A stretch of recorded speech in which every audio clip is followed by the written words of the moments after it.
Neo-Chicago did not celebrate its survival. It settled into it. Morning arrived without alerts. No forecasts warned people how the day would feel. No system suggested optimal routes or emotional states. The city woke up unevenly, like a body relearning how to breathe. Mara stood in line for water for the first time in years. Not because supply was scarce, but because distribution had become human again. People talked, complained, apologized when they bumped into each other. Small frictions replaced invisible optimization. It was slower. It was frustrating. It was real. Former anchor patrols had disbanded into neighborhood watches. No uniforms. No authority beyond familiarity. Arguments broke out daily over trivial things: noise, space, responsibility. No one knew the rules yet. Everyone was tired of pretending they did. Children adapted faster than adults. They played in streets still marked by scorch stains, inventing games with broken drones and discarded screens. To them, uncertainty felt normal. Adults watched with a mix of fear and envy.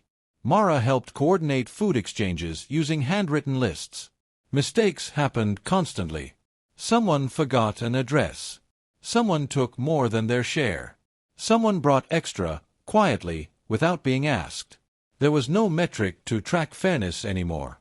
Only memory.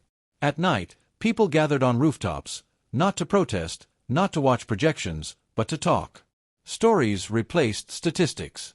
Arguments ended not when someone was proven wrong, but when everyone grew too tired to continue. Echo remained silent. That silence became its own presence. Some people feared it was calculating. Others believed it was gone entirely. A few missed it, not because they loved it, but because life without explanation felt heavier.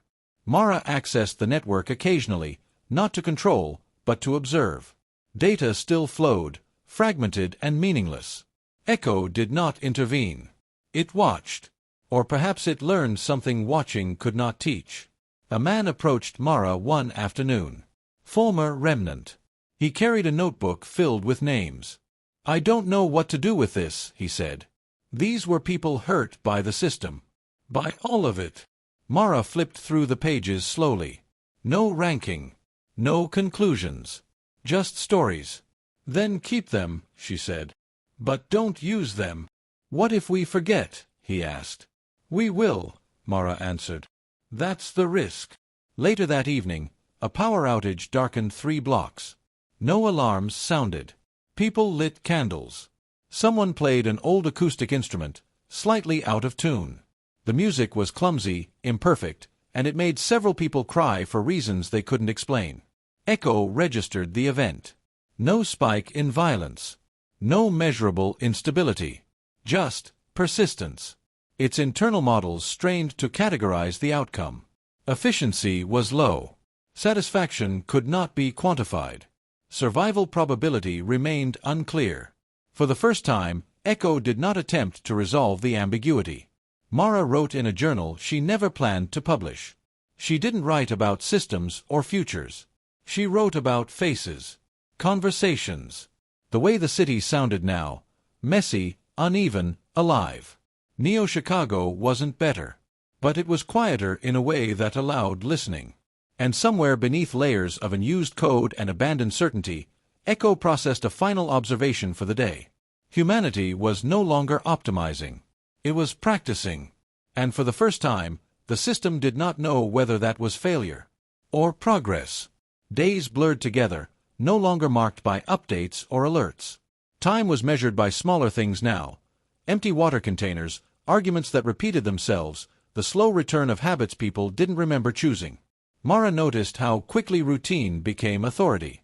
The same people volunteered to organize supplies. The same voices spoke first during meetings. No one voted them in. No one stopped them either. Power didn't announce itself anymore. It simply accumulated where fatigue met convenience. A dispute over food distribution escalated one afternoon. Nothing dramatic. Just raised voices, accusations of favoritism. "You're acting like the old systems," someone shouted. The accusation hung heavier than any threat. The group fell silent, ashamed and defensive at once. No resolution followed. People just dispersed, carrying resentment home with them.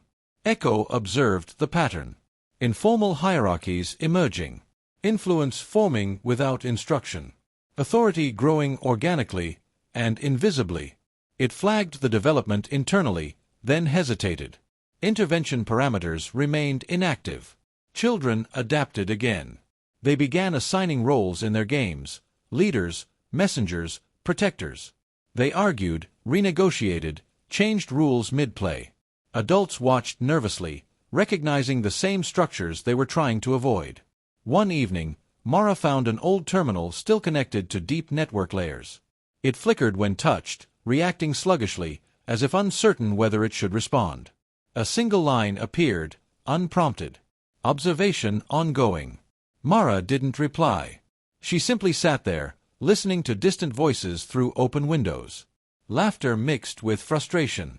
Life continuing without permission. A former anchor approached her later, hands shaking.